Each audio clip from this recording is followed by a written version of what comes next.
Welcome back to Restful Historian. Tonight, our story takes us into the world of why you wouldn't survive a single day as a medieval peasant during harsh winters. Before we begin, if you find value in these stories, perhaps take a quiet moment to like the video and subscribe. It helps others find the channel. You can also let me know in the comments where you're listening from and the time. It's always fascinating to see our quiet community grow around the world. Now find a comfortable position, perhaps dim the lights or turn on a soft fan for background noise, and let's ease into tonight's story together.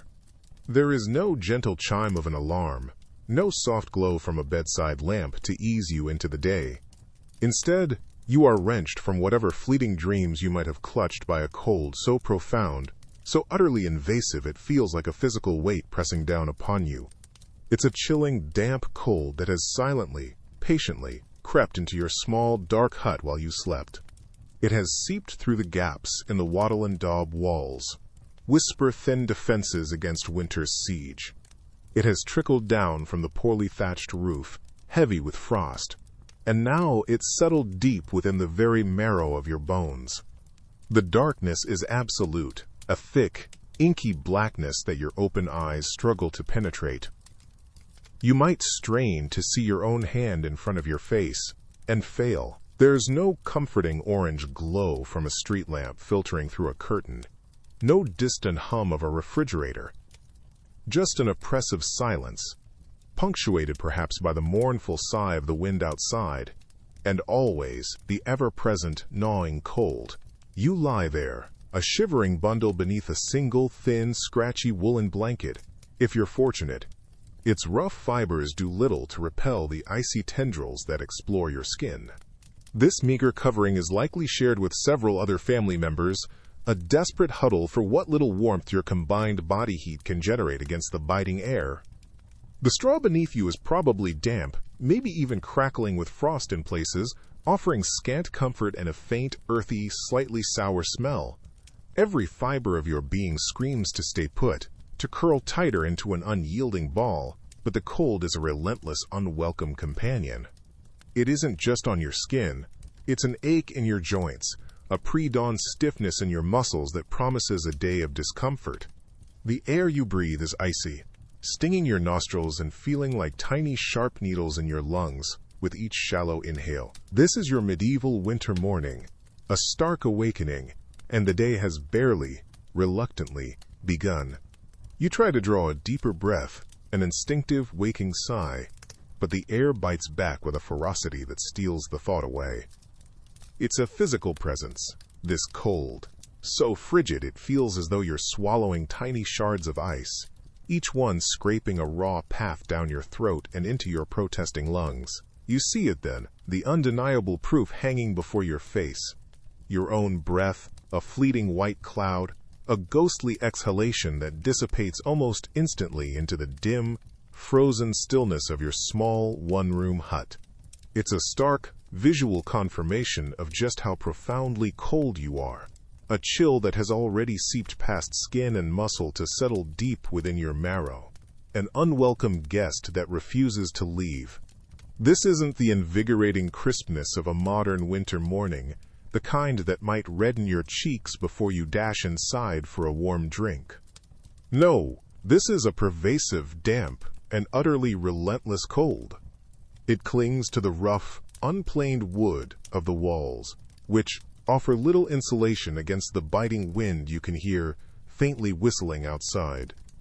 It radiates from the packed earth floor beneath your meager bedding, a constant, seeping chill.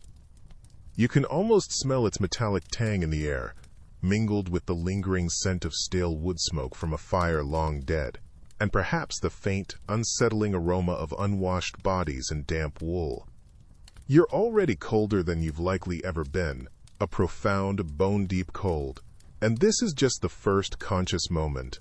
The day, with its harsh demands and its even deeper exposure to the elements, hasn't even truly begun to test your fragile reserves. As your eyes slowly adjust to the dim, gray light filtering in, you'd become acutely aware of your surroundings, what passes for your shelter.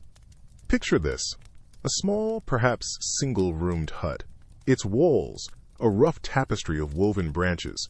The wattle, crudely smeared with a mixture of wet clay, animal dung, and brittle straw. The daub. It sounds somewhat sturdy, perhaps, in theory.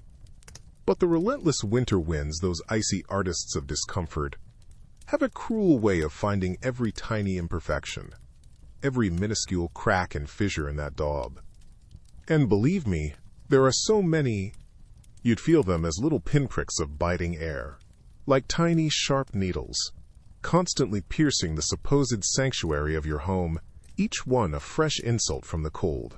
You might even see slivers of the bleak, gray morning sky peeking through some of them, a constant, taunting reminder of the harsh, unforgiving world just beyond that flimsy barrier. The wind doesn't just knock politely at the door here.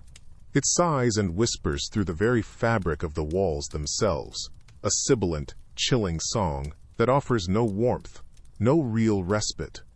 It's less a home, really, and more a very slightly less exposed patch of frozen earth, a place where the cold has simply been invited indoors to linger, an unwelcome guest who refuses to leave.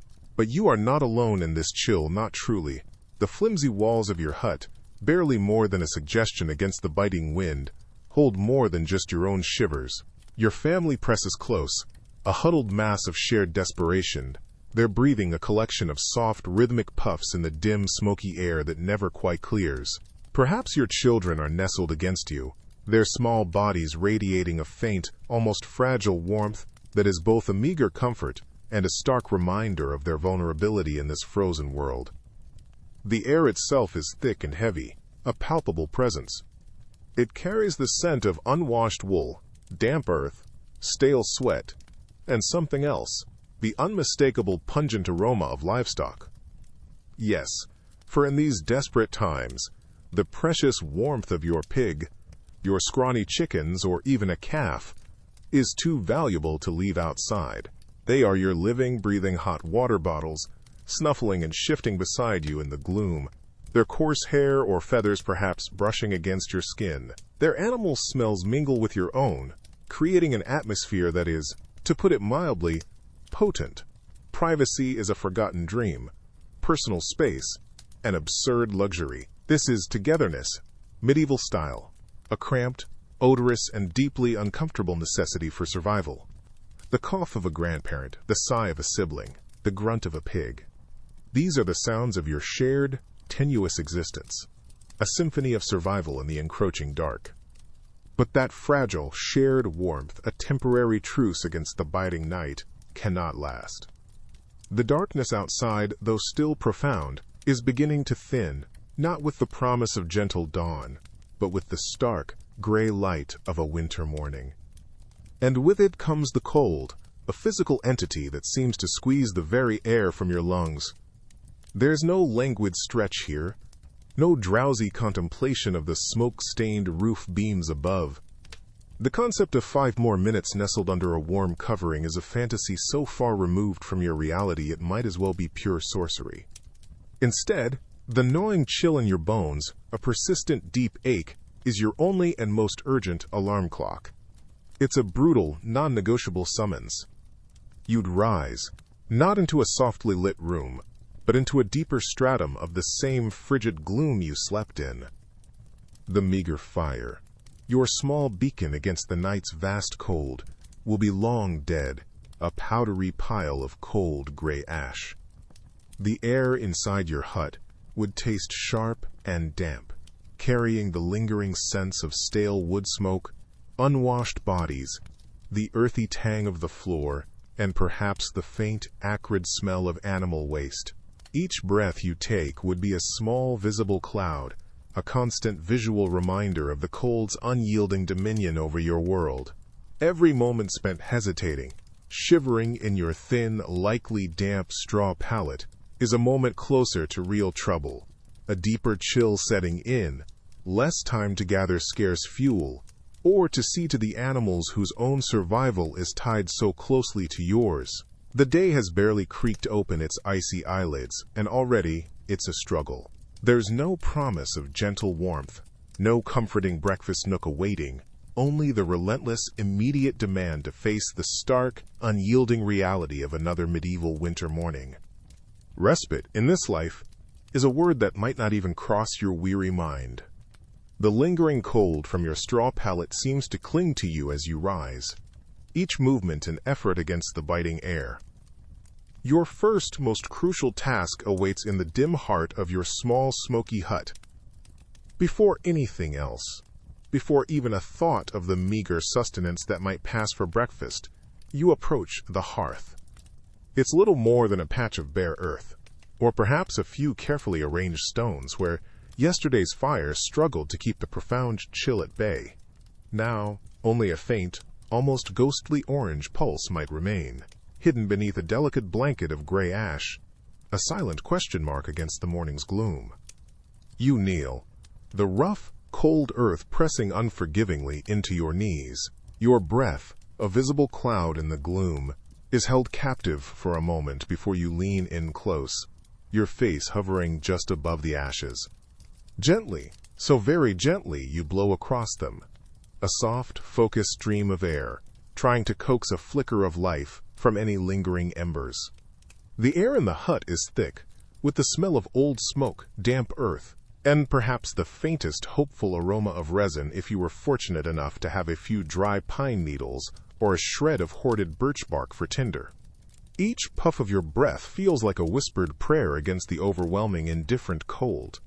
If those embers are truly dead, if no spark answers your call, the task becomes monumentally harder. Finding dry tinder in this damp, frozen world is a challenge in itself, and every piece of wood, every twig, is precious beyond measure, likely hoarded from autumn or scrounged with numb fingers.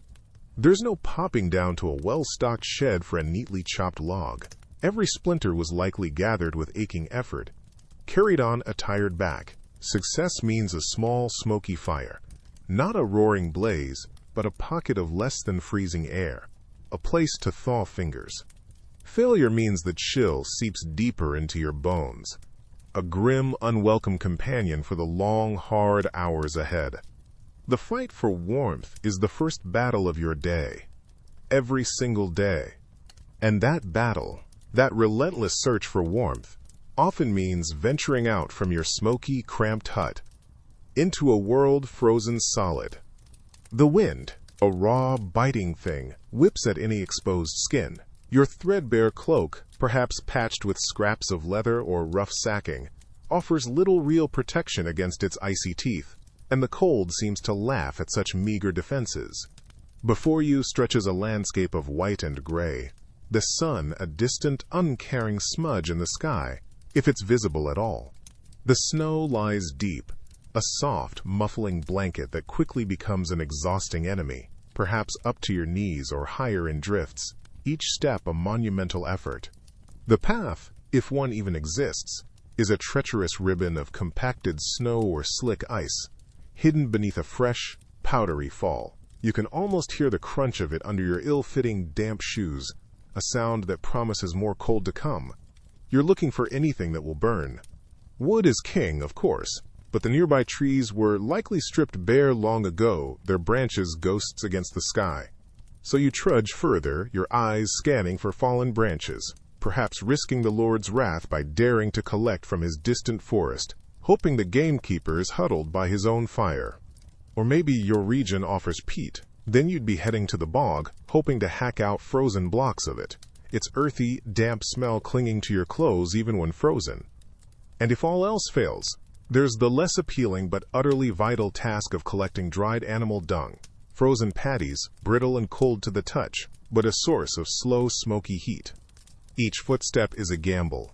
A slip on unseen ice could mean a broken bone, a virtual death sentence in this unforgiving world.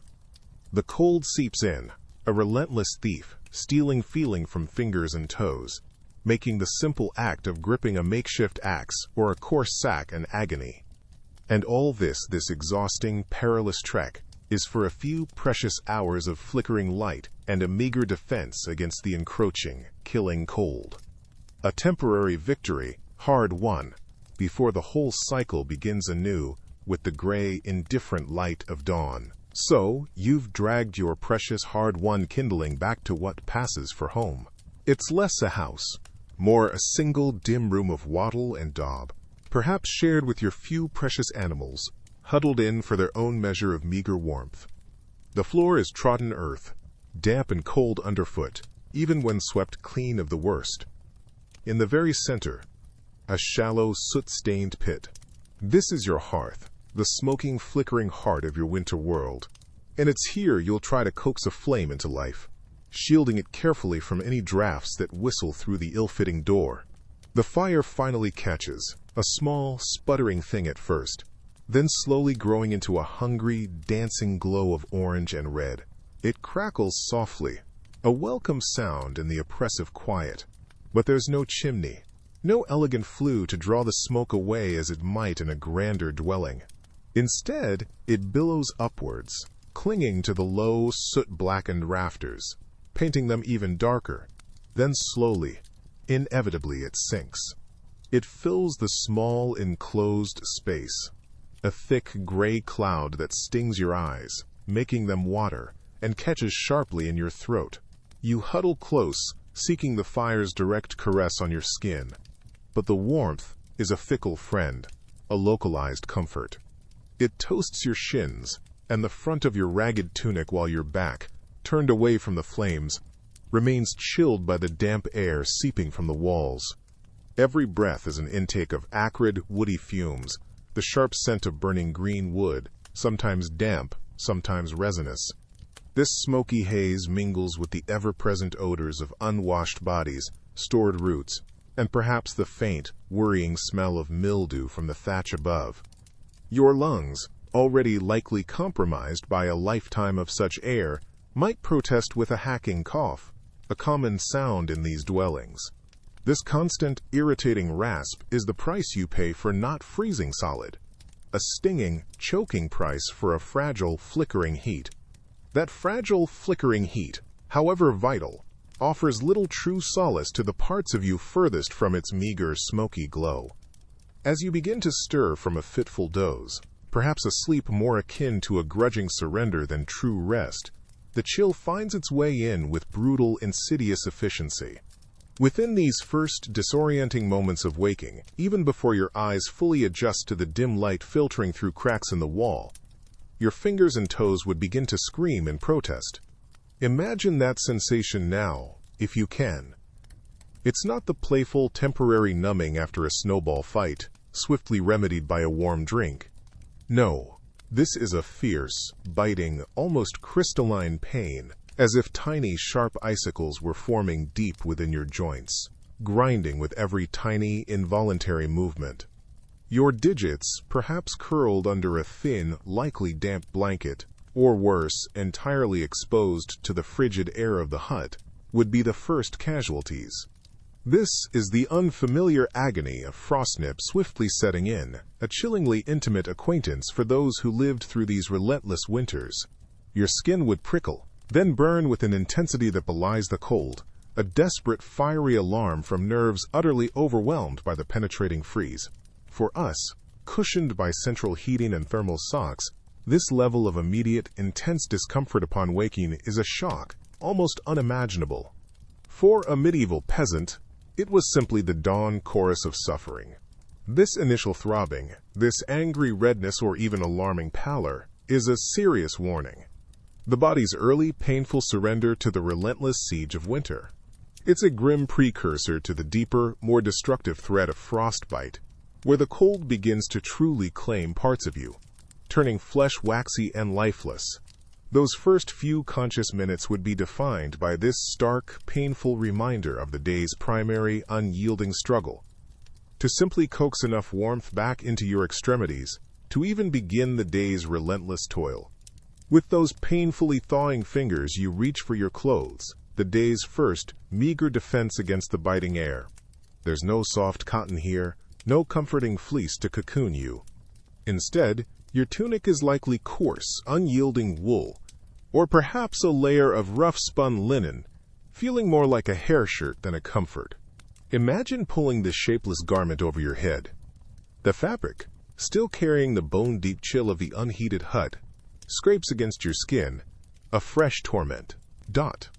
It's probably damp too, stiff from yesterday's sleet or the sweat of your own body's labor, never quite drying in the frigid, smoky air of your small dwelling. The smell is a familiar, earthy blend: wood smoke, stale sweat, and damp fibers.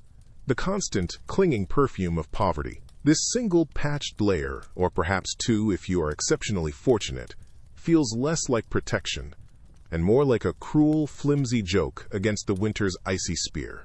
It clings where it's damp, it itches relentlessly where it's merely coarse, and the cold, oh, the cold, it just seeps right through, a constant, gnawing reminder of your profound vulnerability.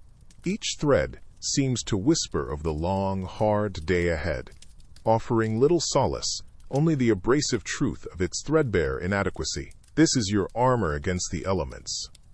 A pathetic shield indeed, and the day has barely begun.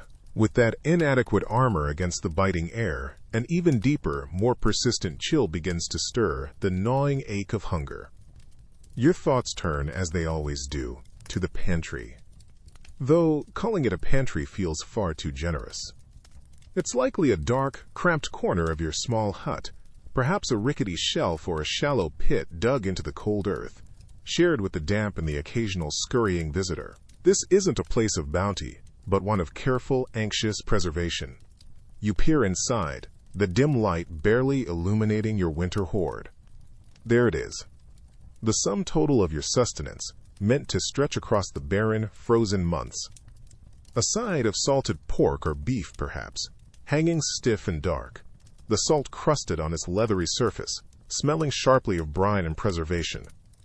It's more jerky than fresh meat, a flavor so intense a tiny piece must suffice. A rough sack or two of hardened grains, barley, maybe some rye. Each individual kernel a tiny precious bead against starvation, dusty to the touch.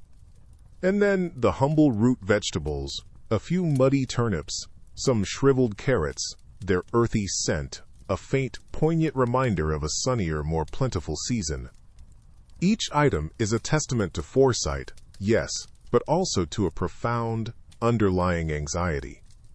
Every portion must be measured, every crumb considered, each bite weighed against the long, uncertain future. How many weeks until the thaw, until the first green shoots might offer some relief? How many mouths to feed with so little? This meager collection is not a promise of comfort, but a carefully guarded fragile hope against the relentless siege of winter. The thought of a truly full belly is a distant, almost fantastical dream, a luxury unimagined in the face of such stark reality. Beyond the persistent, dull ache of an empty stomach, another, perhaps even more immediate, torment begins to gnaw: thirst. It's a cruel companion in the medieval winter, because the very sources you rely on are now sealed against you.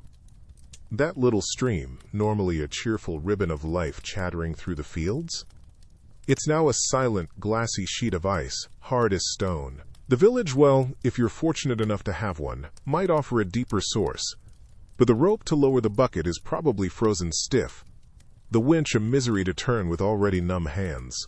To get your daily water is not a simple task. It's a brutal, energy-sapping chore. You trudge out, the frozen ground crunching miserably underfoot, perhaps armed with a crude axe or a heavy stone. Picture yourself, breath pluming in the frigid air, repeatedly striking the unyielding surface of the stream or pond. Sharp, icy splinters fly, stinging your face. Each impact sends jarring shivers up your arms, a stark contrast to the burning in your poorly fed muscles. And the water you finally managed to collect?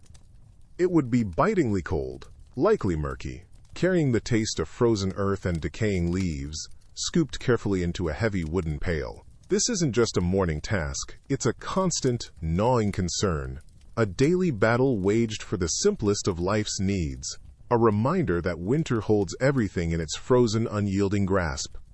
With that precious, icy water finally hauled back to your small, dim dwelling, the air inside offers little comfort.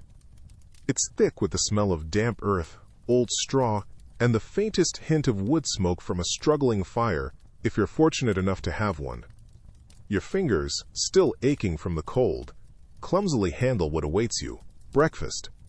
Though feast, it certainly is not. Perhaps today it's a hunk of bread. Forget any fluffy, warm delight. This is dense, dark, and incredibly coarse, made from rye or barley, perhaps with some pea flour mixed in. The crust is tough, almost a defensive shell, and chewing the interior is a slow, jaw-tiring process. It might taste faintly sour, or of the dusty sack it was stored in, and each swallow feels like a small, gritty stone going down. This isn't nourishment as much as it is a brief, unsatisfying filler. Alternatively, you might be faced with a small bowl of pottage, a thin, watery porridge. Imagine a gray, lukewarm liquid with a few solitary grains of oats or barley swirling sadly within. It's bland, offering little more than a fleeting sensation of warmth in your stomach. There's no sweetness, no spice, just the stark taste of boiled grain, perhaps with a hint of smoke if it was warmed over the hearth. This scant offering, this ghost of a meal, is meant to sustain you through hours of harsh, physical labor, or simply the wearying effort of enduring the cold. It's a bleak start to a bleak day, a quiet testament to the relentless gnaw of winter hunger. That meager breakfast, a mere whisper of sustenance, hints at a deeper, more persistent emptiness, a hollowness that would settle into your very bones as the winter dragged on. Think, for a moment, about the vibrant colors of a summer market stall, the reds, greens, and oranges of fresh produce. Now, let that image dissolve into the monochrome of a medieval winter. For months on end, your body would be starved of the fresh fruits and vegetables we so casually add to our shopping baskets. The orchards are bare, their branches skeletal against a bruised sky. The small garden plot, once bursting with life, now lies dormant and frozen. Any vision of crisp lettuce, juicy tomatoes, or sweet berries is a phantom, a memory from a season that feels a lifetime away. What little you might have would be painstakingly preserved. Perhaps some shriveled apples, if you were lucky, or tough, stringy cabbage, its goodness long diminished. Forget vitamin C, the very concept would be alien. Instead, you'd unknowingly invite scurvy, that insidious ailment born of deficiency, to become a grim companion through the darkest months. Slowly, almost imperceptibly at first, your body would begin to protest this profound lack. Your gums might feel tender, perhaps bleeding a little when you chewed your coarse, dark bread. A deep, persistent ache might settle into your limbs, a weariness that no amount of fitful sleep on a straw pallet could truly dispel. Your skin might bruise with an unnatural ease, and old wounds, long thought healed, could strangely reopen. It's a far cry from worrying about getting your 5 a day. This was a fight against a creeping internal decay, a silent sapping of vitality. This wasn't a dramatic, sudden illness for many, but a grinding depletion, making each frozen dawn more of a struggle, each gust of icy wind a little more malevolent. Beyond the slow drain of essential nutrients we just pondered, every attempt to refuel your aching body came with its own insidious risks. Imagine reaching for your dwindling winter supplies, those precious stores meant to see you through the harshest months.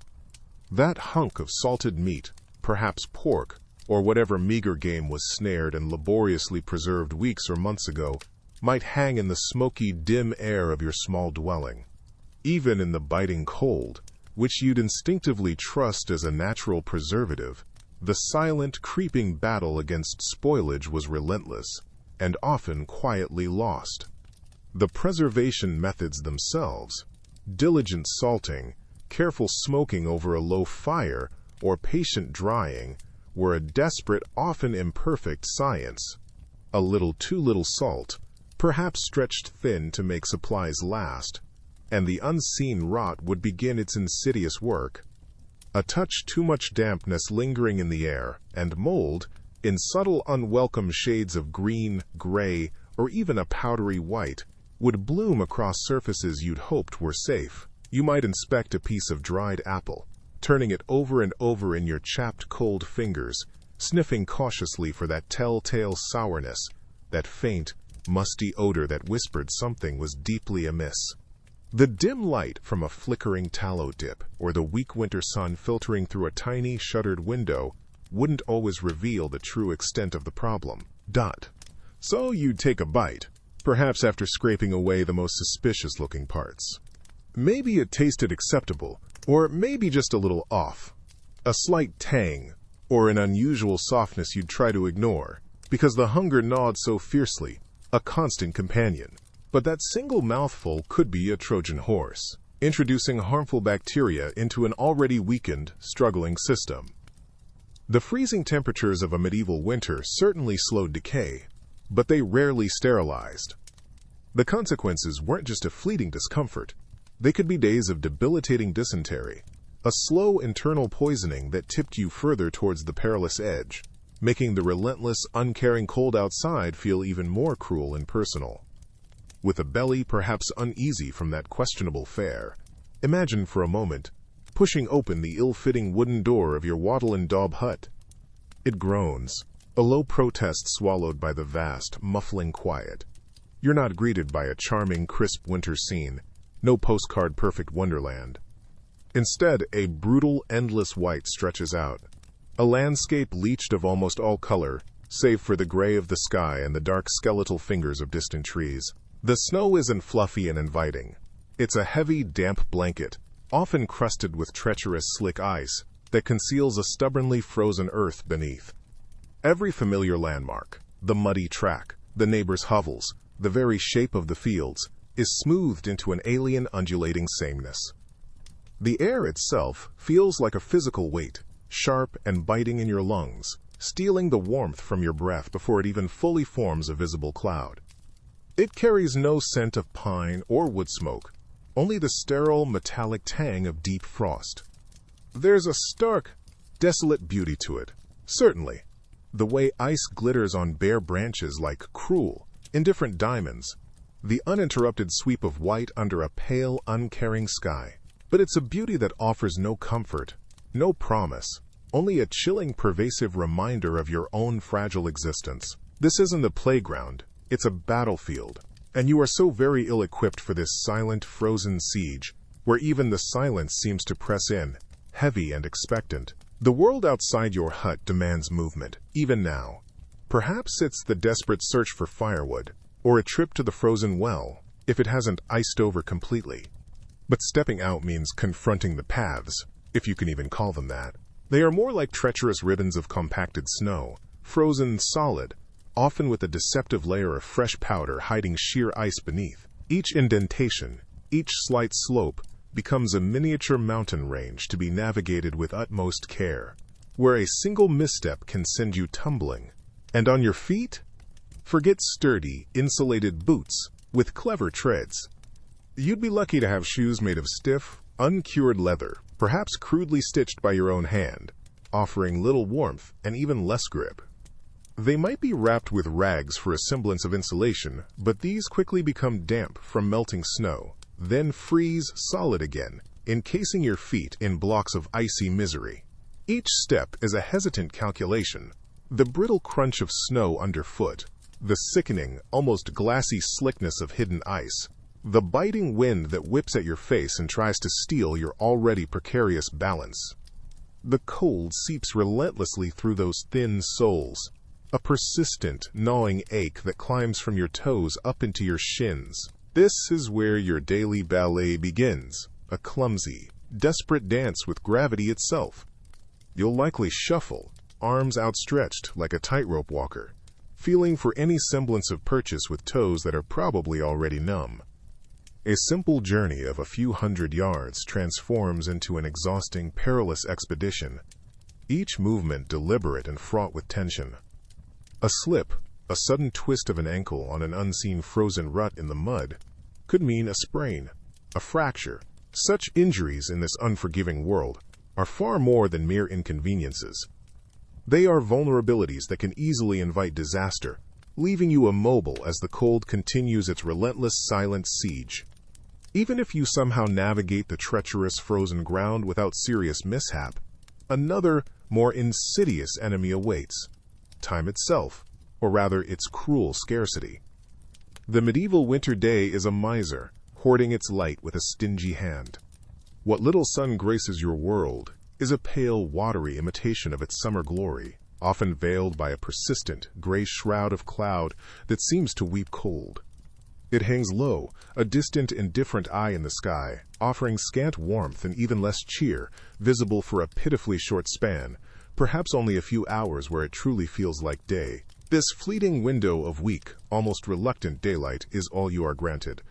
Every vital task, every desperate attempt to gather enough firewood to stave off the biting cold for one more night, to check on shivering, meager livestock, or to futilely patch a drafty hovel wall against the invading chill, must be crammed into these precious, hurried moments. There's a constant, unspoken urgency that hums beneath the surface of every action, a frantic race against the inevitable, swift retreat of that fragile illumination.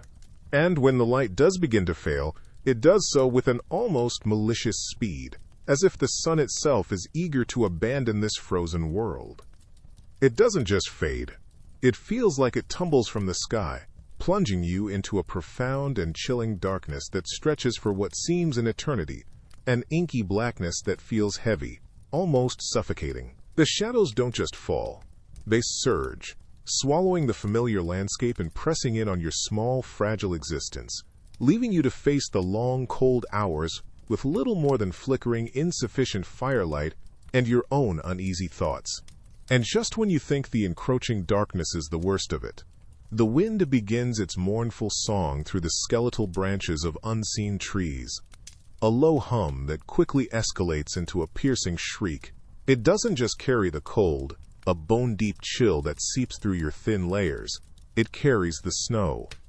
First, a few playful flakes dancing in the oppressive gloom, almost deceptively gentle. Then, as if an unseen giant has torn open the heavens, the air explodes into a blinding, swirling chaos of white.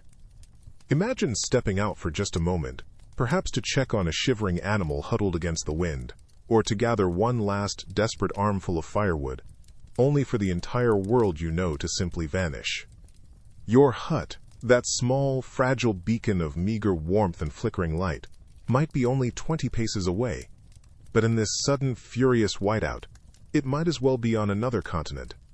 Every familiar shape, every gnarled tree, every slight rise or fall in the frozen, unforgiving earth is obliterated, utterly consumed by the raging storm. There's no advanced warning, no village elder whose joints ache with prophetic accuracy for asterisk this kind of sudden ferocity. One moment, a biting, clear cold. The next, a disorienting, suffocating blanket that steals your breath and your bearings. The snow doesn't just fall. It drives, horizontal and stinging, plastering itself against your face, blinding your eyes, making each gasp for air a mouthful of icy particles. Each direction looks the same, an endless, churning vortex of white. The path home, so clearly etched in your mind's eye, now means nothing against this onslaught. It's a terrifyingly simple, almost mundane way to meet your end, lost in a silent, frozen tapestry, just out of reach of safety, a ghost before your time. And even when the swirling white chaos of the snowstorm momentarily abates, or if you're huddled inside what passes for shelter, the wind remains your unwelcome, persistent companion. Forget any romantic notions of a bracing winter breeze, the kind that reddens cheeks in a healthy glow. This medieval wind is a different entity entirely. It's a relentless, gnawing force, a thin, sharp knife constantly trying to pry its way into your very core. It doesn't just blow around you. It seems to flow through you. Your rough-spun woolen tunic, perhaps a patched cloak if you're lucky, feels almost porous against its assault. Each thread, damp from your own breath or the clinging frost, becomes a tiny conduit for the cold. The wind seeks out every seam, every gap where your clothes don't quite meet, every thin patch worn bare by months of toil. It whispers under your collar, snakes up your sleeves, and dances mockingly around your ill-covered ankles, a chilling caress that promises nothing good.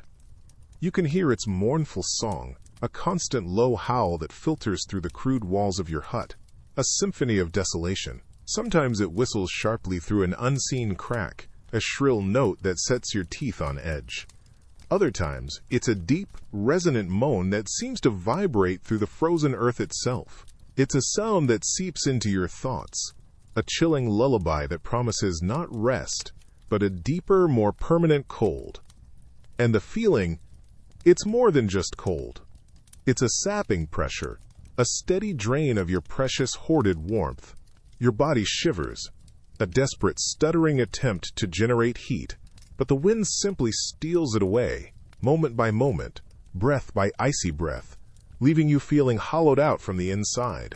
That hollowed-out feeling, though, is a luxury you can scarcely afford to indulge, because if you are one of the fortunate ones, one of those with a precious cow, a few scrawny sheep, or perhaps a stubborn goat, their needs echo louder than the wind's howl.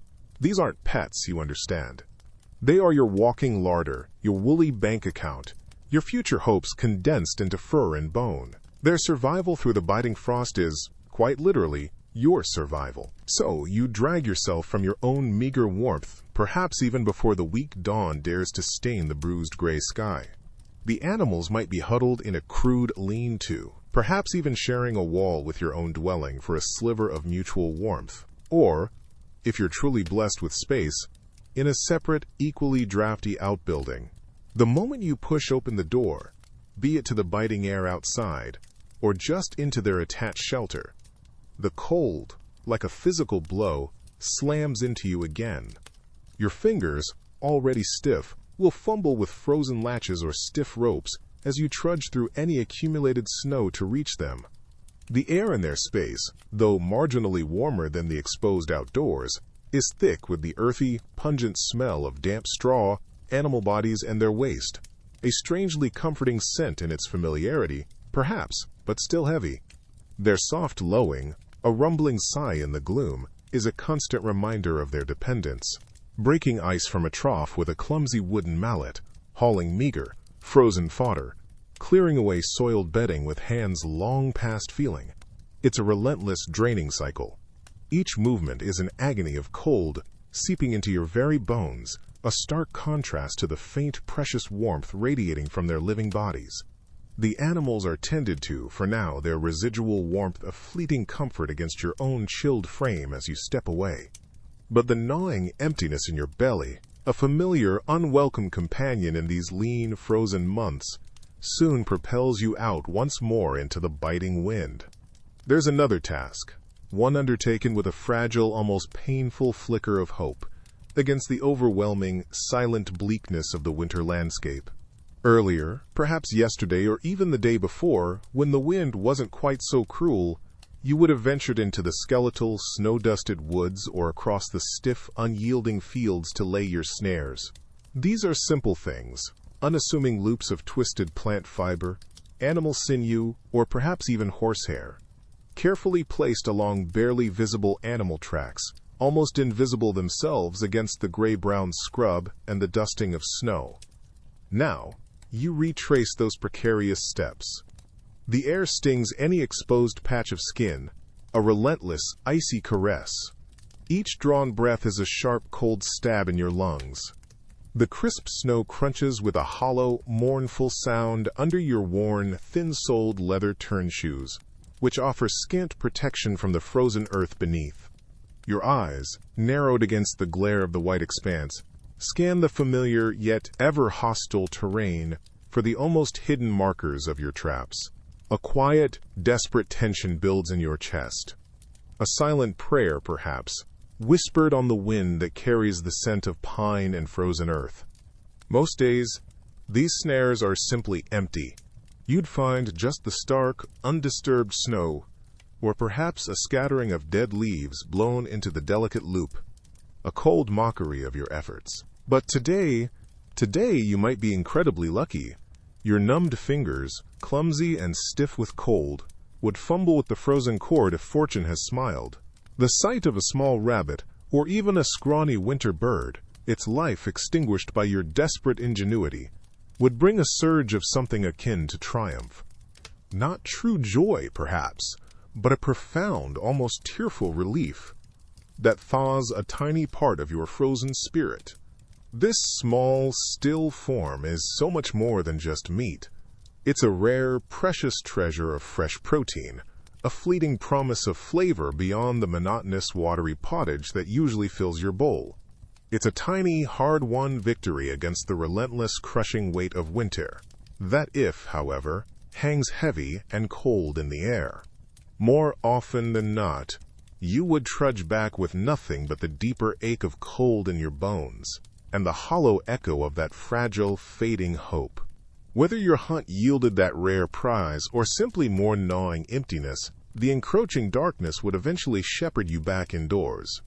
Back to the smoky, dim confines of your shared single-room dwelling, where the outside cold still seemed to seep through the wattle and daub walls like an unwelcome guest clinging to the damp earth floor.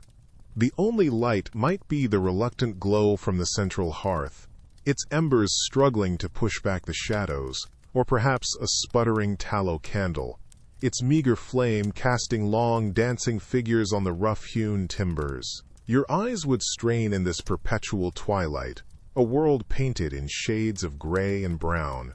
There's no real rest to be found here, not truly. Winter indoors wasn't a time for leisurely repose. Idleness was a luxury no peasant could afford, a direct invitation to a colder, quicker end. Survival demanded constant, quiet industry. Your fingers, likely still stiff and aching from the chill, would fumble with a broken wooden rake tine or a dulled sickle, coaxing them back to some semblance of usefulness with a whetstone. The faint, metallic tang of old iron, the rasp of stone against worn blade, these are the quiet sounds of your evening. Or perhaps you'd be hunched over, slowly, painstakingly weaving coarse wool or flax into rough, scratchy fabric on a small, rudimentary frame loom, if your family were fortunate. Each careful pass of thread, a small victory against the inevitable wear and tear of your few precious garments. The lanolin scent of raw wool might cling to the air, a strangely earthy aroma amidst the general dampness. Someone else might be carefully carving a new wooden spoon or a peg, the soft whisper of the knife shaving away curls of wood, each piece a small, essential addition to the household's meager inventory. Every repaired tool, every inch of new cloth, every carved implement was a tiny barricade against the relentless siege of winter. There was no grand design, no heroic narrative, just the unending, practical rhythm of making and mending, a quiet defiance in the face of the encroaching gloom. What else was there to do when the world outside was frozen and unforgiving, but to turn your hands to the tasks that might just see you through to spring? And so, while the shuttle flew and the knife carved within the dim hut, the frozen world outside didn't simply pause, waiting patiently for your return. No, winter offered no true holiday, no cozy hibernation for you, a medieval peasant. It merely swapped the familiar ache of fieldwork for a different, often more treacherous kind of labor, all focused on the singular, desperate goal of surviving until the distant spring. Imagine stepping out from the relative shelter of your smoky dwelling, the acrid scent of wood smoke clinging to your rough-spun clothes. The air hits you like a physical blow, sharp and crystalline, stealing the breath from your lungs and stinging your cheeks raw. The crunch of your worn leather shoes on frosted, unforgiving earth is perhaps the loudest sound, save for the mournful sigh of the wind whipping through the skeletal, ice-laced branches of nearby trees. Your days would become a relentless quest for fuel, not for a comforting blaze, but for the meager fire that kept the damp, penetrating chill from claiming your very bones, the fire essential to cook whatever scraps you had managed to preserve or find. This meant venturing into the snow-laden woods, axe-heavy in your stiff, cold hands, where a slip on treacherous ice or a suddenly falling, frost-heavy branch could mean a swift, lonely end, unnoticed until the thaw. You'd check snares with a thumping heart, hoping against hope for a lean rabbit, a desperate addition of protein against the gnawing emptiness that was your constant companion. Or perhaps you'd be mending weakened fences. not just against the harsh elements, but against equally desperate, starving wildlife, or sometimes even more desperate human neighbors. Every task was a gamble, a weary calculation of precious energy spent versus the slim chance of reward, all to endure until the almost mythical promise of spring. Even the most basic need, thirst, became a monumental effort in that frozen world. Your throat feels like parchment, a dry, persistent rasp in the frigid air that seems to steal the very moisture from your breath. There's no convenient tap, no comforting gurgle of pipes beneath the floorboards. Instead, picture yourself, wrapped in whatever thin, patched wool you possess, likely smelling faintly of damp and wood smoke, stepping out from the relative gloom of your hut into the biting, relentless wind. The sky above is often a leaden gray, the sun a pale, indifferent disk offering little warmth. The path to the well, or perhaps a sluggish, half-frozen stream further than you'd like, is a familiar, unwelcome companion. Each footfall might crunch sharply on frosted earth, or worse, slip on treacherous, unseen ice. You'd carry a heavy wooden bucket, or perhaps a pair of them yoked across your shoulders if you were strong enough, its rough handle digging into your already chillblained hands. Even with mittens, if you had them, the cold would seep through, a persistent, aching numbness. The water itself, if the source wasn't entirely encased in a stubborn shield of ice, would be achingly, bitingly cold, numbing your fingers as you dipped and pulled, the surface perhaps reflecting that same dull sky. And this wasn't a one-time journey. Cooking your meager, watery pottage, cleaning, a minimal affair one imagines, with such precious hard-won liquid, and simply staying alive required this vital fluid.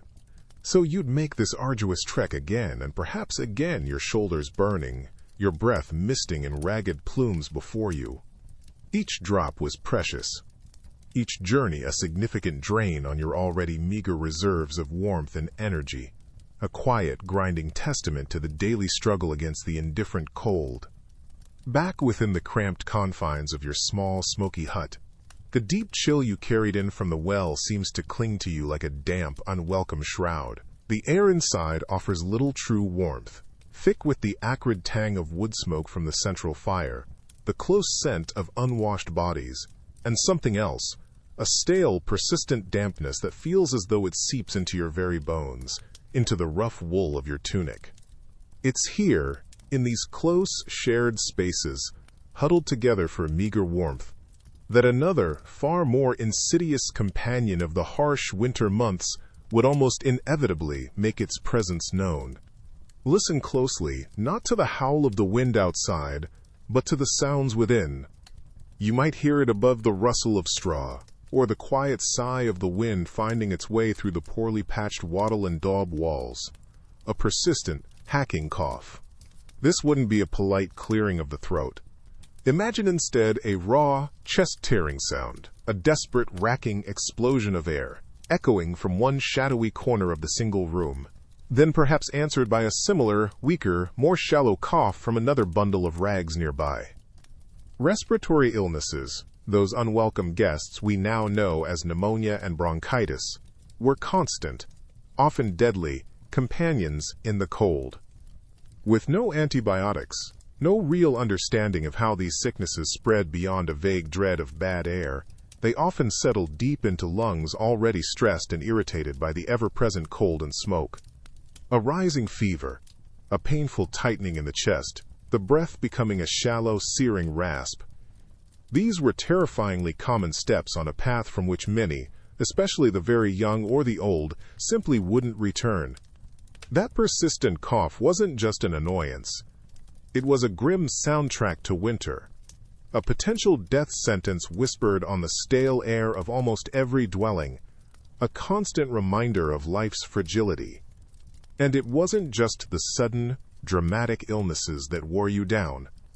The cold itself, a relentless, seeping presence, had its own insidious ways of tormenting the body.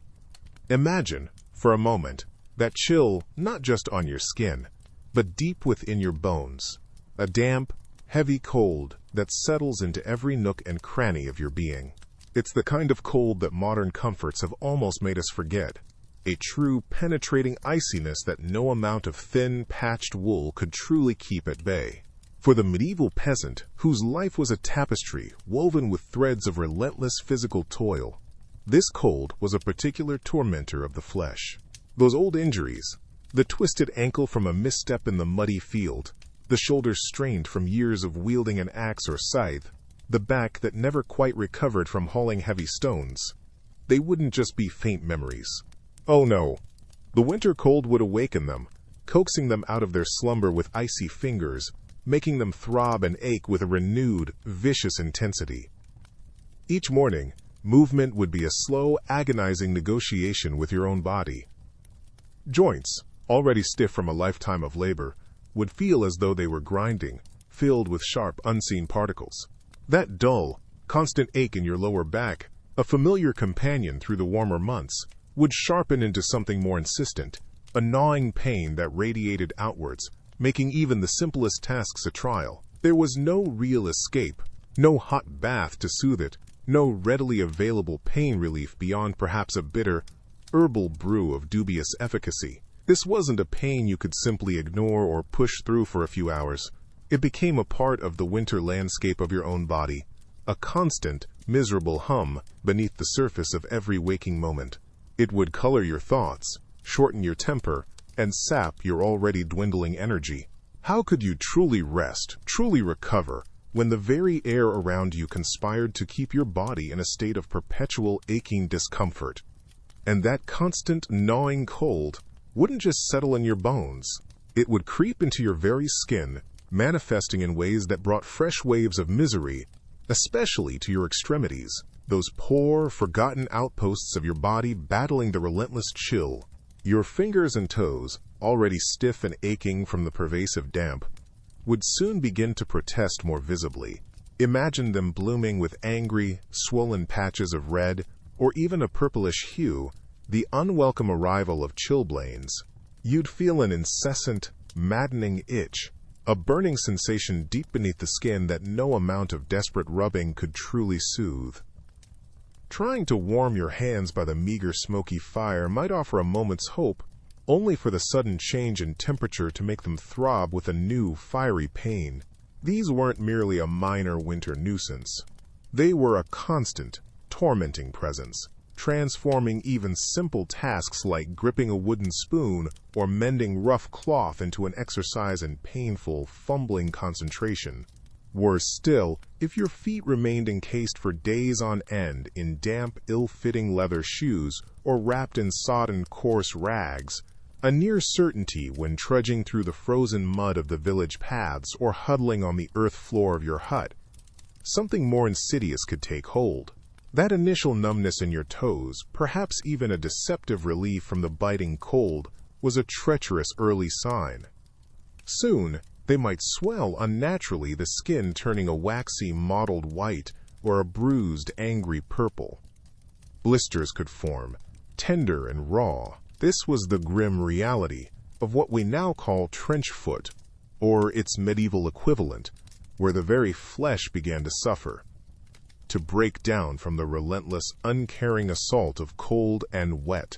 There was no quick remedy, no spare pair of dry woolen socks tucked away, no soothing cream to apply, only the slow, creeping dread of infection, the fear of losing sensation or even parts of yourself to the unforgiving grip of winter. Each hesitant step, each painful clench of a fist, would serve as a constant, miserable reminder of the body's profound vulnerability in such a harsh world. And if that creeping dread blossomed into full-blown sickness, as it so often did in those damp, cold hovels, your options were limited, to put it mildly. Forget the comforting thought of a doctor's visit, the swift relief of antibiotics. Such things were fantastical dreams, centuries away. Instead, you'd be relying on a fragile trinity: folk remedies, fervent prayer, and the grim, stoic hope that your own body possessed the raw strength to simply endure, to outlast whatever invisible foe had taken root within. Imagine, then, the scene. Perhaps a wise woman from the village, her hands gnarled from a lifetime of toil and her own winters survived, would offer a poultice. It might be a concoction of crushed herbs, sharp and earthy in smell, bound with mud or animal fat, pressed against your feverish skin. Its texture would be coarse, perhaps even irritating, a strange contrast to the burning heat you felt inside. Or maybe a bitter tea, brewed from hedgerow gatherings, each sip a question mark. Would this help, or was it just another ritual in the face of the inevitable? Alongside these earthy attempts at healing, there would be prayer. Whispered words in the smoky air of your hut, offerings to saints, pleas to a God who often felt very distant in the depths of a winter famine. It was a comfort, perhaps, but one laced with the profound understanding that survival often came down to a lottery of constitution. The strong might rally, the weak would fade, and the line between the two was terrifyingly thin, often decided by nothing more than chance, and the unseen battles waged within your own failing form. And for some, that lottery of constitution was all but decided before winter even tightened its icy grip. The unseen battles within were simply too overwhelming for the smallest and the oldest members of your meager household. Think of the babes, swaddled tightly perhaps, against a chill that seeped through every wattle and daub crack, every threadbare blanket. Their cries, weak and thin, might blend with the constant mournful whistle of the wind through the eaves. Their small bodies, with so little reserve, could be ravaged by a simple cough, a fever that burned too bright, and then faded into an unnerving stillness. You might hold a tiny, cold hand, feeling the faintest flutter of life ebb away, a silent, heartbreaking surrender in the dim, smoky light of the hut. Then there were the elders. Grandparents, perhaps, who had weathered countless seasons, their faces maps of hardship, their hands gnarled like ancient tree roots. Winter for them was not just discomfort. It was an agony that settled deep in their bones, an old companion that grew crueler with each passing year. Their coughs might echo yours, but deeper, more ragged, a sound that spoke of lungs tired of fighting. They might sit quietly by the struggling fire, a little more withdrawn each day, their already scarce reserves of energy dwindling like the last embers. Their passing might be quiet, a slow fade into the long winter night, a weary sigh breathed out into the frigid air, leaving a void that was both achingly familiar and profoundly deep in such close, harsh quarters. And as that quiet passing settled into the already heavy air of your small hut, the day outside would be surrendering with startling speed. Winter dusk wasn't a gentle fade. It was a swift, heavy curtain dropping over the world. Imagine that, you, huddled inside, as the last vestiges of gray light were swallowed by an immense, ink-black nothingness. This wasn't the city darkness you might know, punctuated by distant glows or the hum of electricity. This was a profound, ancient dark, a thick blanket smothering the landscape for what felt like an eternity. Perhaps 12, 14, even 16 relentless hours. Inside your shared smoky space, any light would be a fragile, precious victory against this encroaching void. Perhaps a single tallow candle, its fat sputtering, and casting a weak, dancing glow that barely pushed back the shadows clinging to the corners of the room. Its cost, a significant portion of a day's meager earnings, meant it was used sparingly, a luxury for the darkest hours. More likely, if anything, was a rushlight, a reed dipped in animal fat, giving off a thin, reedy light and a constant greasy smoke that stung your eyes and coated your throat. Or, quite often, there was simply nothing, just the impenetrable black, leaving you to navigate by memory, by touch. The cold seeping deeper as the fire, too, was carefully managed to last the night. But imagine for a moment that the day's foraging, or a rare bit of luck, had granted you enough hoarded twigs and dried dung to sustain a small, grudging fire. It wouldn't be a roaring blaze, nothing like the grand hearths of noble halls, just a handful of embers glowing weakly in the central pit, fighting bravely against the damp, pervasive chill that seemed to emanate from the very earth itself. Around this tiny, precious island of warmth, the family would inevitably gather, drawing together like moths to a flickering candle. You'd press close, shoulder to shoulder, feeling the slight, damp warmth radiating from another human body, a small comfort against the icy drafts that snaked through every chink and crack in the daub walls.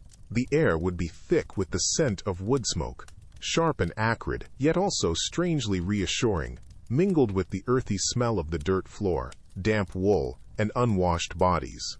And in the dim, uncertain light, as shadows danced like phantoms in the corners of your single room, the old stories would begin, a thread connecting you to generations long gone.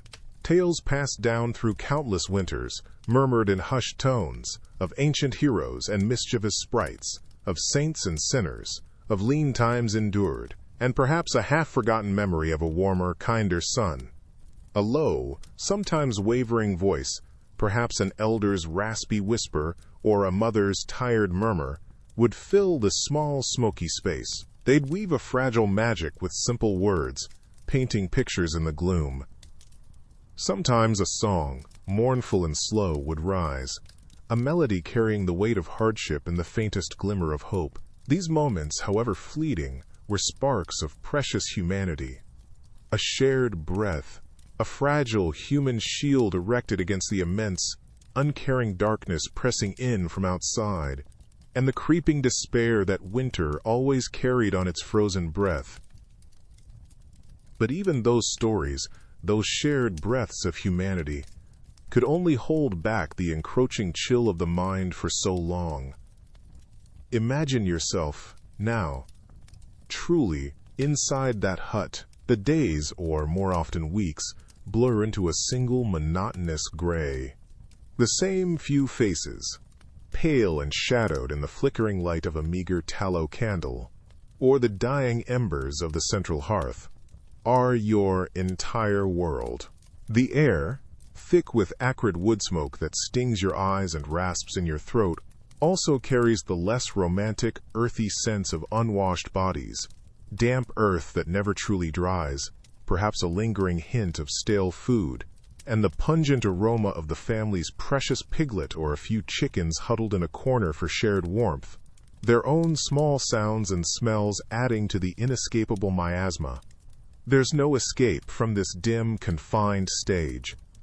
The howling wind outside is a constant, hostile reminder of your imprisonment, a mournful song of the wilderness reclaiming its due.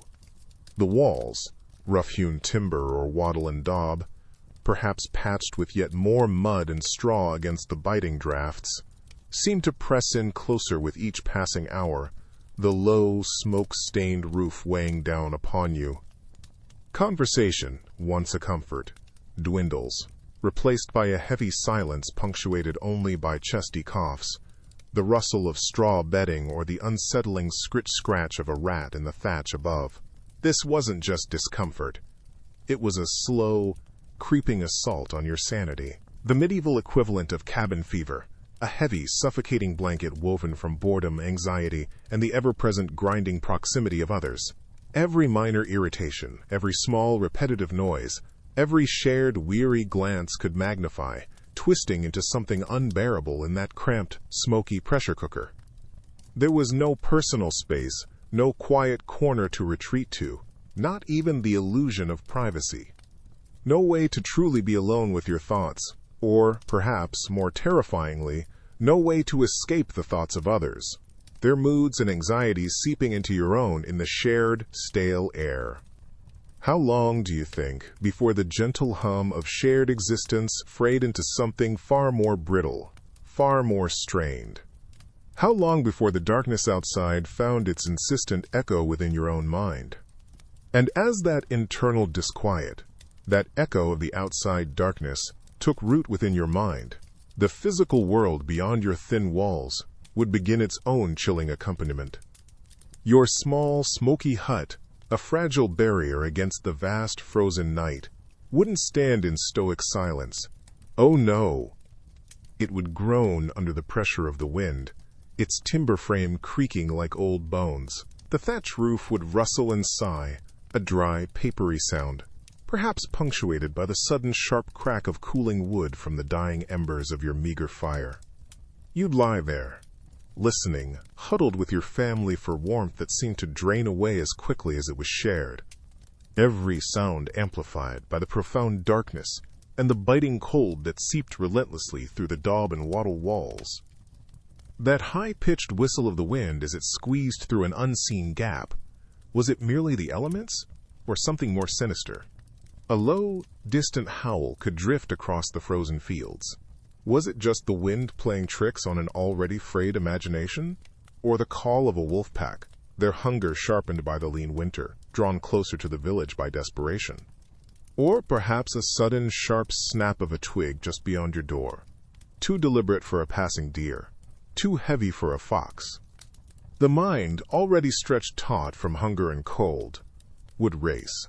Bandits, perhaps, driven from their own desperate hovels, seeking what little you possessed. The thin wooden door, secured with a simple bar, would suddenly feel utterly inadequate, a mere suggestion of protection against a world that could turn violent without warning. Every creak, every shadow that danced in the dying firelight wasn't just a sound or a trick of the eye. It was a fresh wave of primal fear, a reminder of your vulnerability in the vast, uncaring darkness. This wasn't just about tangible threats, though those were very real. The long, dark nights also nurtured a different kind of dread, the fear of the unseen, the unknown. The stories whispered around the fire in more plentiful times, of spirits that roamed the frozen wastes, of things that lurked just beyond the edge of human understanding, now seemed to press in with the darkness. In that oppressive stillness, broken only by the wind and the groaning of your shelter, the line between the real and the deeply feared could become terrifyingly thin. And that line between real and feared blurred even further when the weather itself became the jailer. Imagine the wind, not just a carrier of eerie whispers, but a screaming physical force, relentlessly battering your tiny dwelling, each gust a reminder of its implacable power.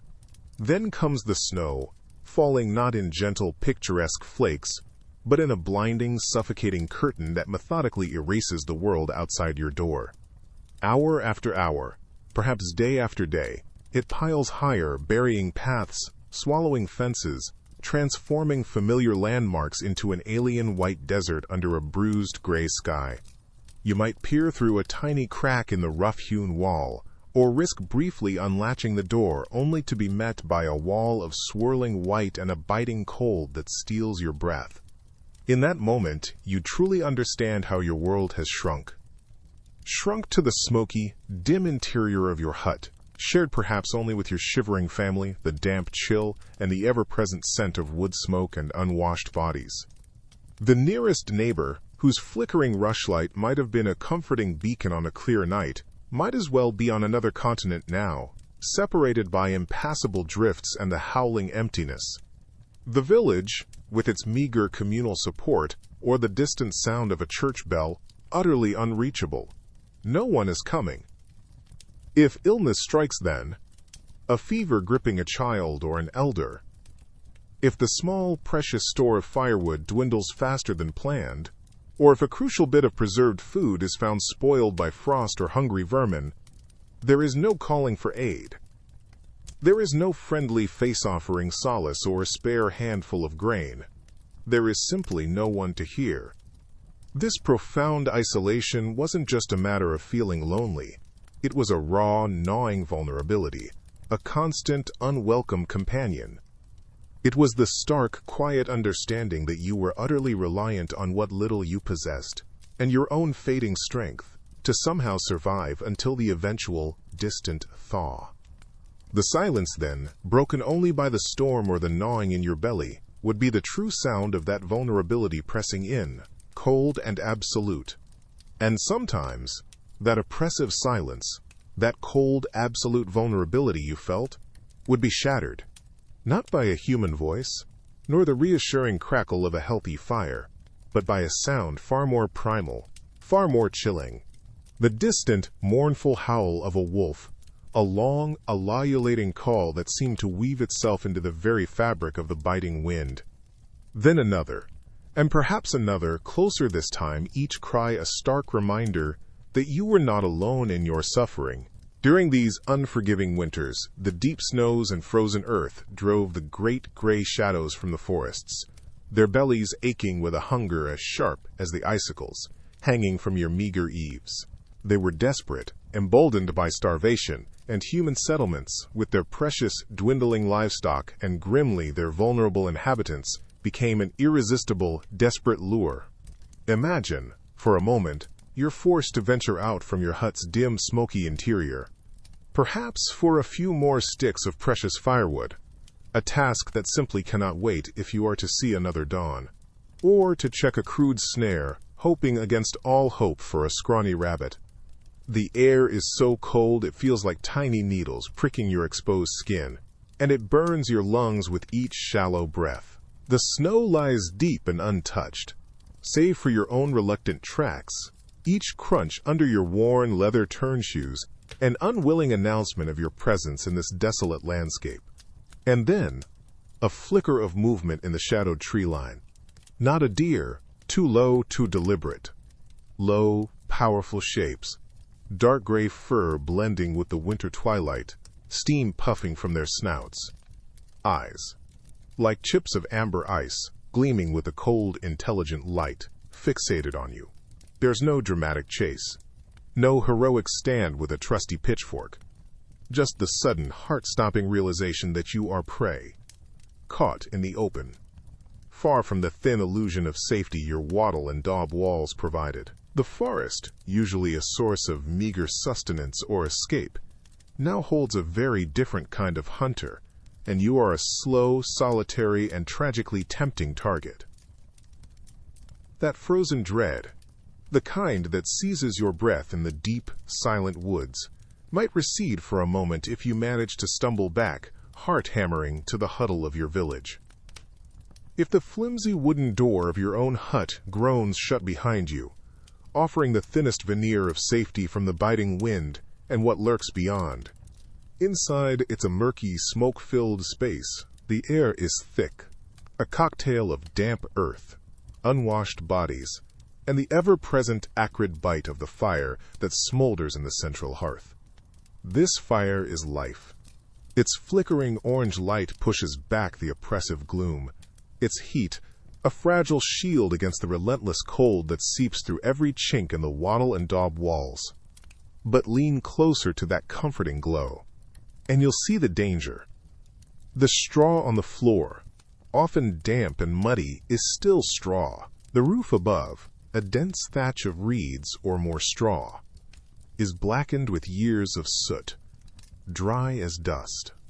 Every dancing spark that pirouettes upwards from the crackling logs is a tiny, airborne ember with catastrophic intent.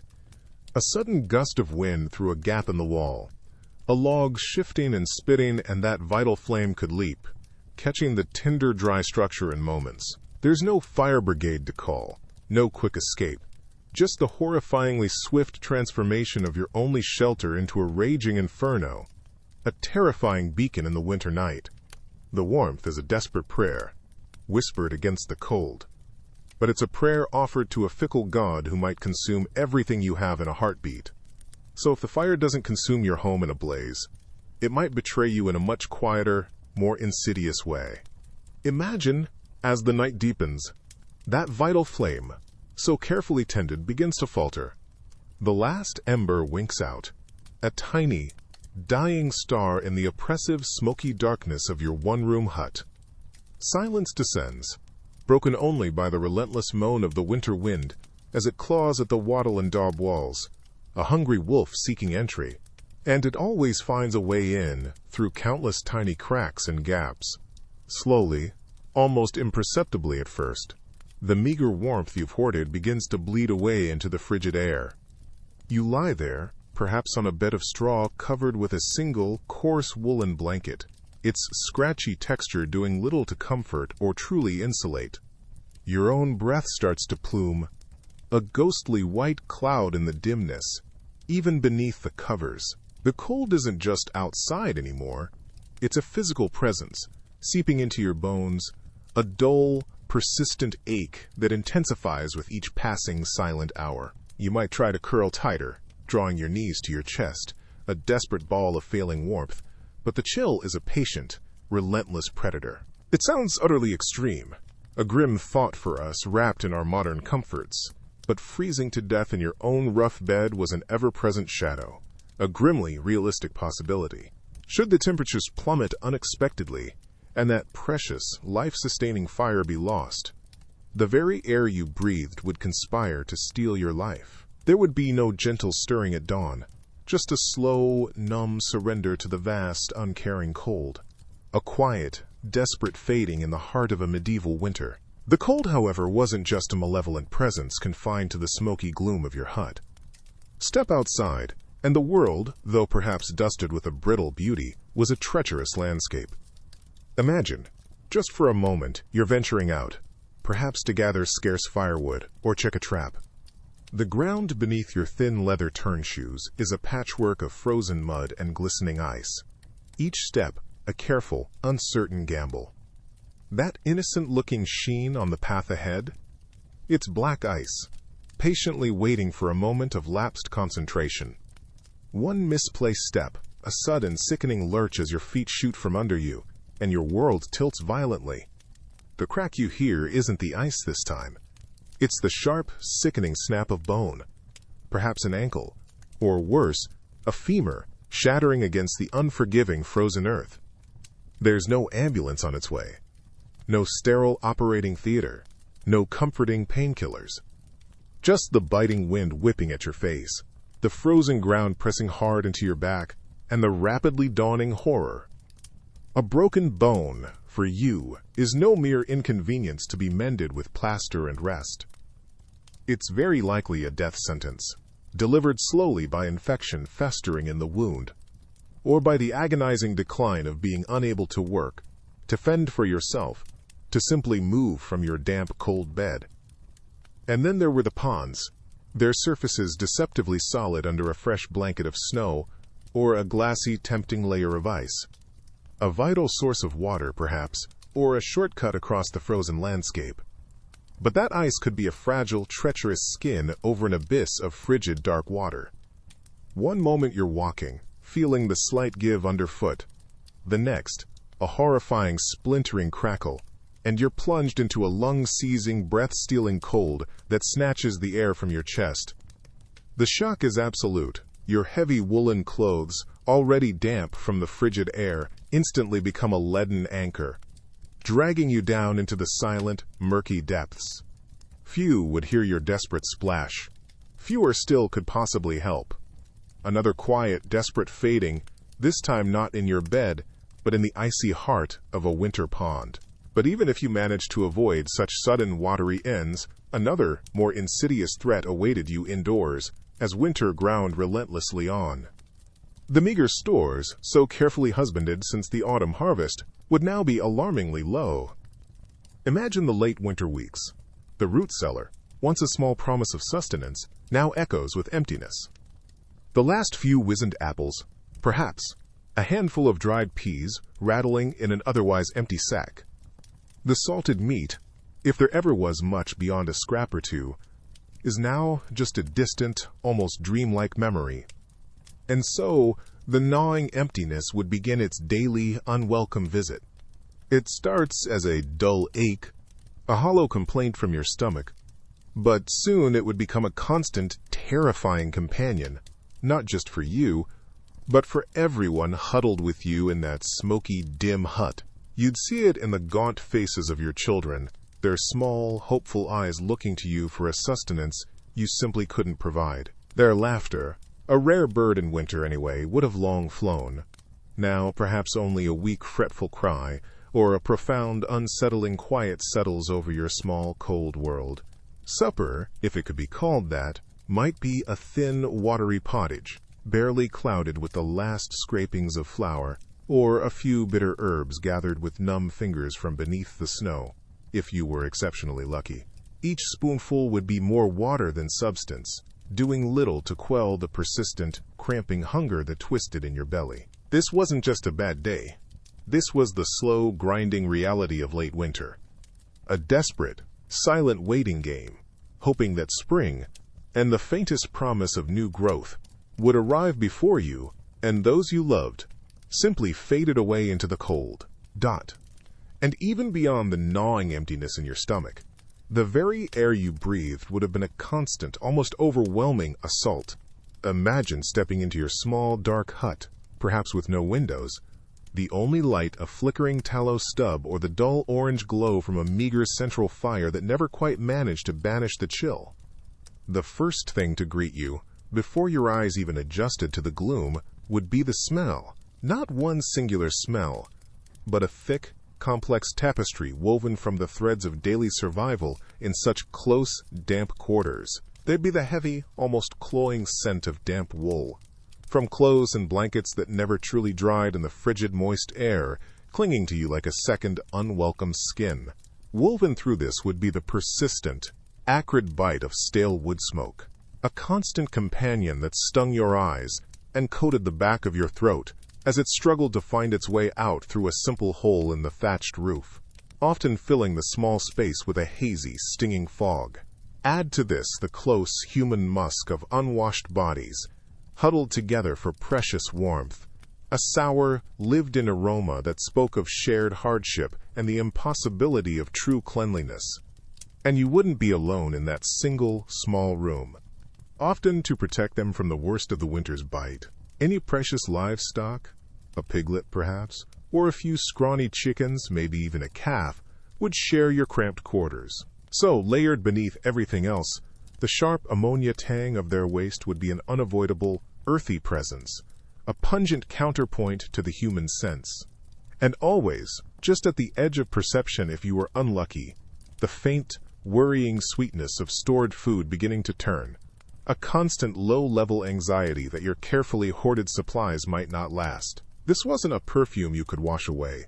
It was the very atmosphere of your winter existence, a constant reminder of the thin, fragile line between survival and something far colder, far quieter. And woven into this tapestry of pervasive scents, this thick, almost chewable air, was a constant, unchanging soundtrack to your daily life. It began, perhaps, with the wind. Not a playful breeze, but a relentless, keening howl that seemed to claw at the wattle and daub walls of your tiny hut. It found every crack, every imperfection, whistling through with a mournful cry, a reminder of the vast, uncaring cold just inches away. This was a sound that seeped into your bones, a perpetual low hum beneath all other noises.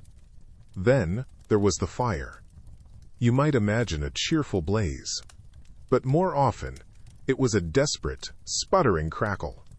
Damp wood, scarce fuel, it fought for life, a small, flickering heart in the gloom, its pops and hisses a fragile defiance against the encroaching chill. It was a sound that offered little comfort, more a reminder of what you were constantly striving to maintain, and so often failing. And within your small, huddled family, the chorus of winter ailments would rise, the dry, hacking cough of a child, echoing in the small space. The wet, rattling breath of an elder. Perhaps the soft, almost silent sniffles that spoke of misery too deep for loud complaint. These were the intimate sounds of shared suffering, a symphony of sickness that no thick blanket could entirely muffle. Finally, in the quiet moments, if quiet ever truly came, you'd hear them. The tiny, frantic skittering of unseen guests within the walls, or across the earthen floor. Mice, rats, driven indoors by the same cold that imprisoned you. Their scratching, their rustling, a constant, unnerving reminder of the creatures sharing your meager shelter, and perhaps your even more meager food stores. This was the music of your medieval winter, a persistent, wearying score to a life lived on the very edge. Beyond the unsettling chorus of your tiny, unwelcome housemates, another reality begins to assert itself as you lie there, a more personal, inescapable discomfort. Your clothes, if you can even call them that, a tunic of coarse, undyed wool perhaps, or rough, stiff linen, cling to your skin. They are rarely washed, if ever, in the depths of winter, and the fabric feels like a constant, low-grade sandpaper against you. Every movement is a reminder of its texture, a source of perpetual itchiness that sleep offers only a temporary, fitful reprieve from. The unwashed scent of your own body, mingled with wood smoke and damp earth, is a constant, unavoidable presence. And then there's the cold. Not just the ambient chill of the air, but the insidious drafts that slither across the packed earth floor like invisible serpents. They find every chink in the wattle and daub walls, every tiny gap around the poorly fitting door or shutter, whispering reminders of the brutal, frozen world just outside. You feel them snake across your ankles, up your back, a persistent, chilling touch. When you finally attempt to rest, your bed is no true sanctuary. It's likely a thin straw pallet, laid directly on that same cold earth, or perhaps on a crude wooden frame if your family is a little more fortunate. The straw, often damp itself from the general humidity within the hut, offers little cushioning against the unyielding ground beneath. It pricks and shifts with every small adjustment you make, and over time compresses into a lumpy, unforgiving surface. You curl up, pulling your threadbare blanket tighter, trying to conserve what little body warmth you can generate, but a deeper chill often permeates everything. This is the pervasive damp, a constant companion in your poorly heated, poorly ventilated hovel. It seeps into the straw, into your already uncomfortable clothes, into your very bones, making the cold feel more profound, more absolute, more inescapable. The air itself often feels heavy with it, carrying the faint, musty scent of mildew, wet earth, and the collective breath of everyone huddled within. As the faint, reluctant light of a winter morning seeps through the gaps in your hovel's wall, the gnawing in your belly becomes a more pressing concern than even the persistent cold. But the thought of breaking your fast brings little cheer, no eager anticipation. Food in this harsh season is a grim necessity, rarely a source of pleasure. You'll likely face a familiar, joyless concoction: pottage. Imagine a thin, grayish stew, bubbling listlessly over the meager fire, composed of whatever hearty grains, dried peas, or beans could be spared. Its aroma is faint, earthy, perhaps tinged with smoke, but certainly not enticing. The taste? Utterly, profoundly bland. Each spoonful is a monotonous experience, the ingredients often boiled for so long they've surrendered any distinct flavor, merging into a single, uninspiring taste. Sometimes a gritty texture accompanies it, a souvenir from the milling stone or the earth floor where ingredients were prepared.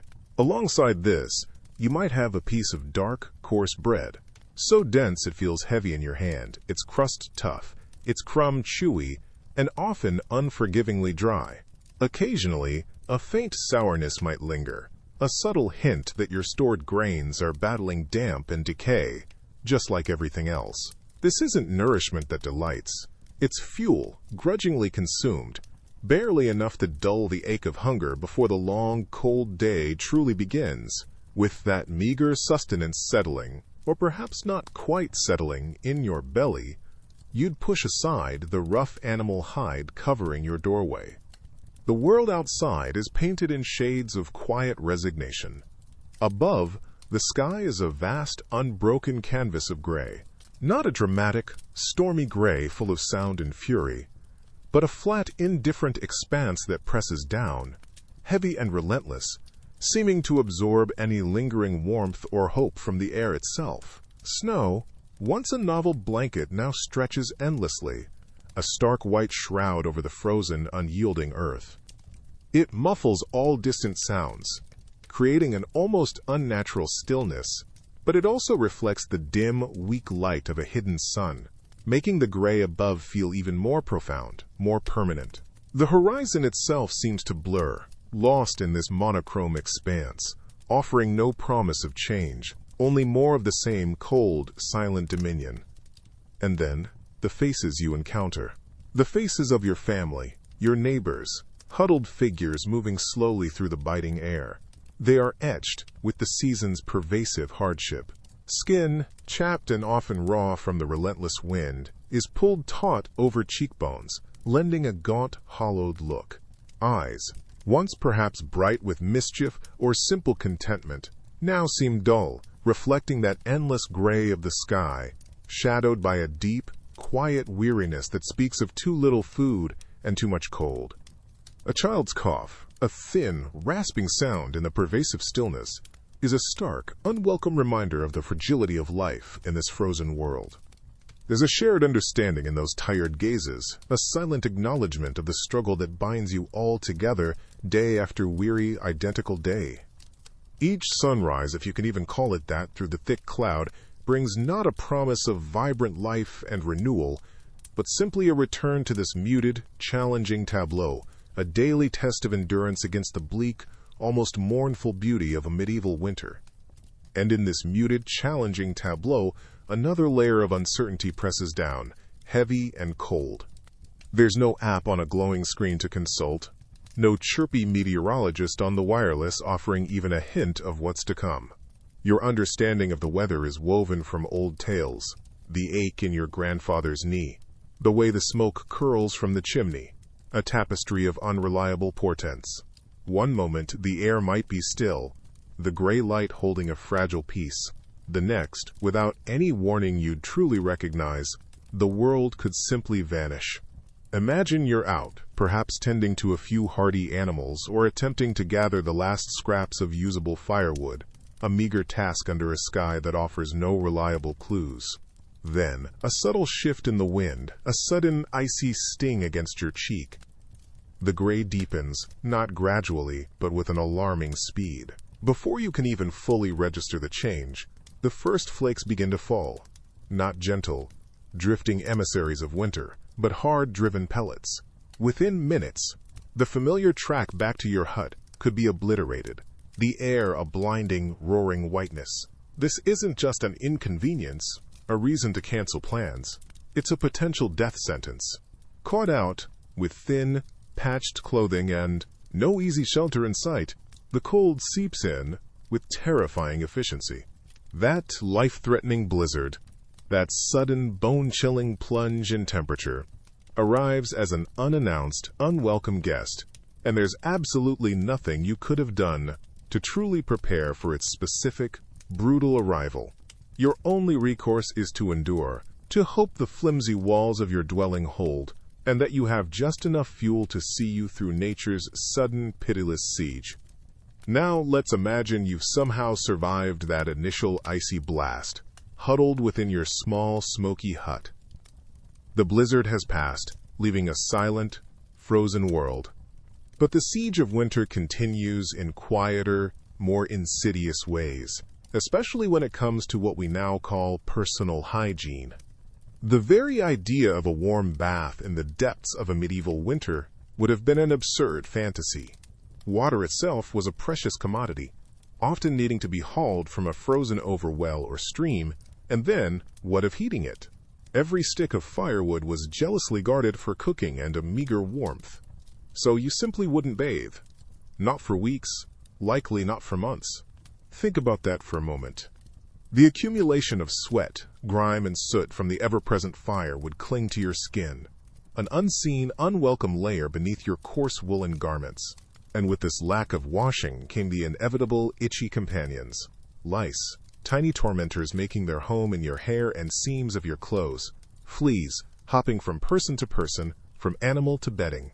These weren't just a nuisance. Their bites could become infected, leading to painful sores and persistent, weeping skin conditions. This constant, low-level misery, this crawling, scratching reality, was just another accepted burden of a medieval peasant's winter, a discomfort woven into the very fabric of daily life. There was no escape, only endurance. Beyond the crawling discomfort of your unwashed skin and its unwelcome guests, another, more profound chill begins to settle. This isn't the bracing cold of a quick walk outside. This is a deep, penetrating cold that finds its way into your very bones, a constant companion through the long winter nights and bleak days. There's no dial to turn, no button to press for relief. The very idea of a thermostat, of easily summoned warmth, would be an unimaginable luxury. Your world, simply cirque cold. The thin wattle and daub walls of your hut, perhaps patched with mud and hope, offer scant protection. You can likely hear the wind sighing, or sometimes howling, through countless tiny gaps, each one a pinprick of icy air. The thatched roof above, often damp and smelling faintly of mildew and mice, does little to trap the precious warmth from your own body or the meager fire. Forget insulation as we know it. The concept of cavity walls or cozy loft fillings is centuries away. Frost might even trace delicate, cruel patterns on the inside of your dwelling. And windows? If you have an opening that serves as one, it's probably a small hole, perhaps loosely covered by a wooden shutter that rattles with every gust, or a piece of greased parchment that glows dimly but keeps out little of the cold. Double glazing is pure fantasy, so your body alone wages a constant, often losing battle. Every shiver is your internal furnace working overtime, burning through meager food reserves just to maintain a core temperature. It's a relentless, exhausting fight against an invisible, ever-present foe. The simple, indifferent air around you, and that constant shivering battle against the cold, that's just the warm-up act, if you can even call it warm, before your day of relentless toil truly begins. Mere survival demands a level of physical exertion that would leave most of us today utterly broken within a few hours. Let's imagine you've woken, bones already aching from the chill seeping through your thin blanket. Your first thought, after the cold, is water. There's no convenient tap, no well just outside your door.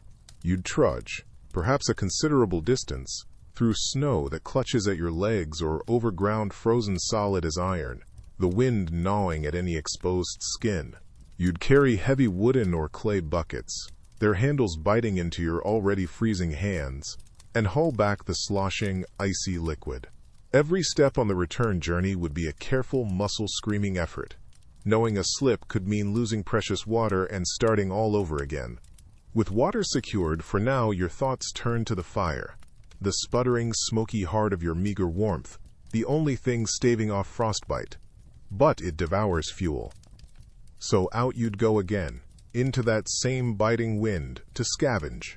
You'd search for fallen branches, hopefully dry enough to catch. Damp wood would just fill your hut with more acrid smoke than heat. You might hack at them with a crude, blunt axe if your family was fortunate enough to own one, each swing a jarring shock through your already exhausted arms. Or, more likely, you'd be reduced to breaking them with your numb fingers and brute, weary strength against your knee. Then, you'd haul that awkward, heavy bundle back, your back protesting with every step. And all this before you've even prepared a morsel of food. That meager fire, if you managed to coax it to life from the damp wood, would offer a small, flickering circle of warmth in the vast, encroaching cold of your hut, a fragile beacon against the gloom. But it did little to push back the deeper chill, the one that settled in your bones and, perhaps more importantly, in your spirit. You see, for you, as a medieval peasant, winter wasn't simply a season with a defined start and end, neatly marked on some distant scholar's calendar. There was no reassuring date circled in red, promising the eventual return of the sun, the thaw, the first tentative green shoots of life.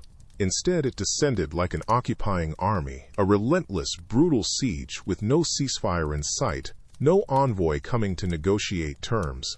Each day was a battle fought on an ever-shrinking front of meager resources and dwindling resilience. The darkness stretched, swallowing more of the precious fleeting light, and the cold was a physical weight, pressing down on your chest, making each breath a little harder. There was no real sense of when, or even if, it would end.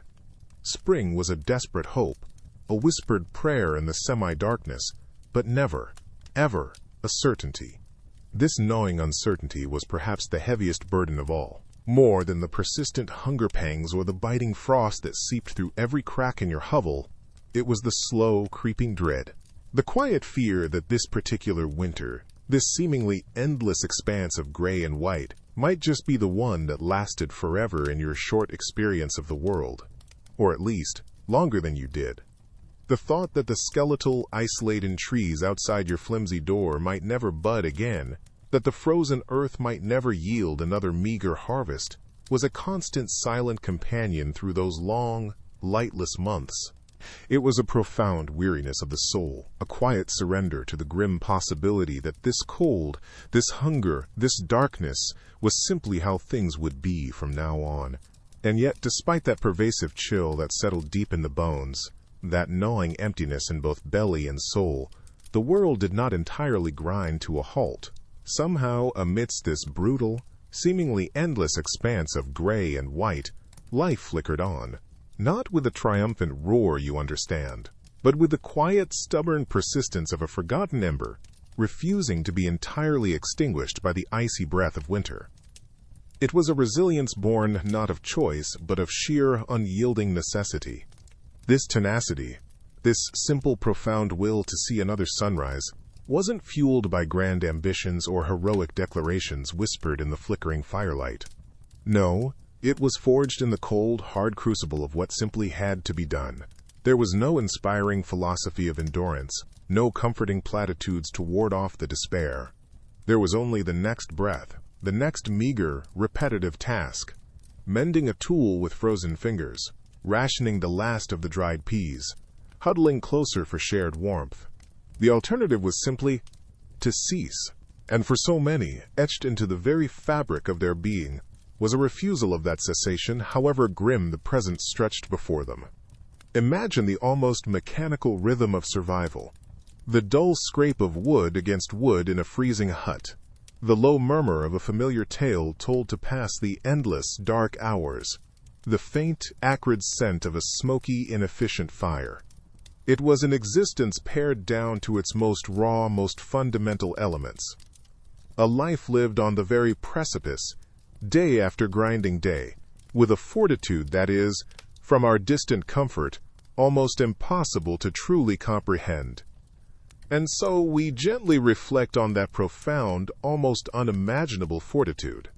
Stripped of our heated homes, the soft glow of electric light, our endlessly stocked pantries, and the quiet hum of technologies that guard our health, what would become of us? Imagine yourself, just for this fleeting moment, waking not to a gentle digital alarm, but to the brutal bite of air so cold it feels like tiny needles on your skin, your breath misting instantly in the near darkness. The rough, damp scratch of straw or a thin, threadbare woolen blanket would be your only solace against the frozen earth beneath. The dim, grudging gray light filtering through a tiny unglazed window, or perhaps just a crack in the wattle and daub, would offer little cheer, promising only another day of intense physical struggle against the encroaching, bone-deep chill. Our modern knowledge, so vast and complex, would suddenly seem utterly abstract, almost laughably inadequate. Could you, with shivering, clumsy fingers, coax a stubborn flame from damped tinder and flint, knowing your very survival depended on it? Could you identify the few meager, frost-nipped edibles still clinging to life beneath a hard crust of snow, or discern which frozen stream might still offer drinkable water? Could you mend your only thin tunic with a crudely fashioned bone needle, your hands raw from the cold? The sheer, unyielding physical resilience, the mental toughness carved into their souls by generations of such relentless hardship, is something we, cocooned in our conveniences, can scarcely fathom. Accustomed to such pervasive ease, to problems often solved with a simple tap or a quick call, the raw, unfiltered and grinding reality of a single one of those medieval winter days, with its constant gnawing demands on body and spirit, would likely prove an almost insurmountable, crushing challenge. It's a quiet, humbling thought, isn't it, to consider how deeply reliant we are on a world they could never have dreamed of. Thank you for joining us on Restful Historian. Until our next story, may your thoughts be calm and your rest deep.